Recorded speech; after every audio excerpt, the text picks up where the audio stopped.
কিংবদন্তি স্রোতে রুনা লায়লার কথা বললেন, তার সঙ্গে আপনার প্রথম গান গাওয়ার যে গল্প বা কোন গানটি একসাথে প্রথম প্লেব্যাক করেছিলেন মনে পড়ে? আমাদের ফিল্ম ইন্ডাস্ট্রিতে এক ভদ্রলোক ছিলেন, ওনার সুরকার হিসেবে, ওনার নাম ছিল মনসুর আহমদ।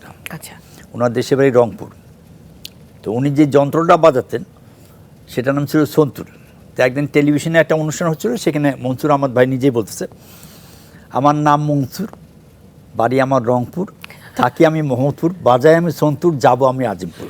বাহ, সব পুরপুর।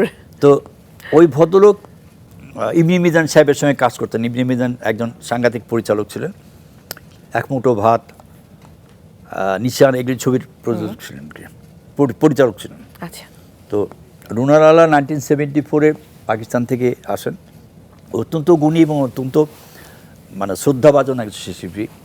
তো তার সঙ্গে আমার আগে ফারুক ভাই গেছেন ওনার সঙ্গে, আর আমি সেকেন্ড সিঙ্গার, যদি আমি ভুল না করে থাকি।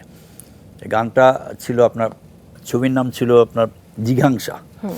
যিনি নায়িকা ছিলেন তার বাড়ি আবার রংপুর।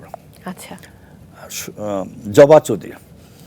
জবা চৌধুরী আমার বাসায় আসলো, এসে বললো, ভাই আমি জিঘাংসা নামে একটা ছবি ওর, সেটা নায়িকা, আপনি এই গানটা গাইতে পারেন। তো মনসুর আহমদ ভাই সঙ্গীত পরিচালক হিসেবে সাংঘাতিক ছিলেন, কিন্তু ওনার যেহেতু ম্যাক্সিমামই ওই বোম্বের ছবিতে করতেন। ইবনে মিজান সাহেব এক মুঠো ভাত করেছেন, সেটা আপনার রুটির ছবিতে নেওয়া, ঠিক আছে, প্রত্যেকটা ছবি উপর থেকে নেওয়া।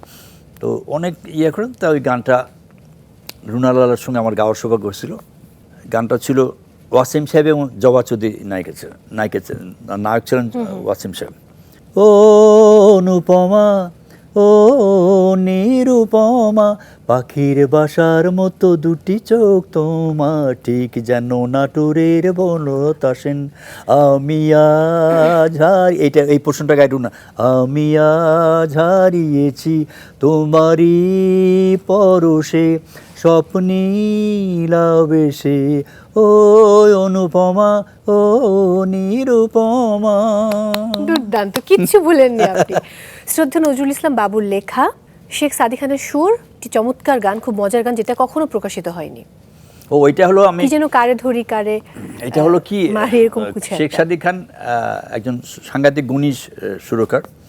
উনি আমাকে কলকাতায় নিয়ে গেলেন এবং সেখানে প্রযোজক ছিলেন, নামটা এই মুহূর্তে মনে করে, উনি নয়াপল্টনে থাকতেন। তো আমার কুমার শানুর সঙ্গে একটা গান গাওয়ার সৌভাগ্য হয়েছিল, এবং আমার একটা সলো গান ছিল, আর আশা ভোসলের সঙ্গে একটা গান গাওয়ার সুযোগ। আমি কৃতজ্ঞ শেখ সাদী চাচা করে। ওইখানে একটা সলো গান ছিল নজরুল ইসলাম বাবু সাহেবের লেখা, তিনোটা গানই নজরুল ইসলাম সাহেবের বাবু লেখা। তো সলোটা আমি একটু শোনাচ্ছি। কারে ধরি কারে মারি কিছু বুঝি না, যে যত আছে মেয়ের পিঠ সবই শেখায় আছে, কুংফু কারাতে জুডু জুডু জুডু, লেজ কাটা হনুমান বলে বাবা ডাকে, এই কথা কখনো বলি যদি মাকে, খেলতে বলে যে ludo now, what can I do, what can I do, কারে ধরি কারে মারি কিছু বুঝি না, যে এই গানটা সাংঘাতিক হাসি গান। দুর্দান্ত এক কথায়।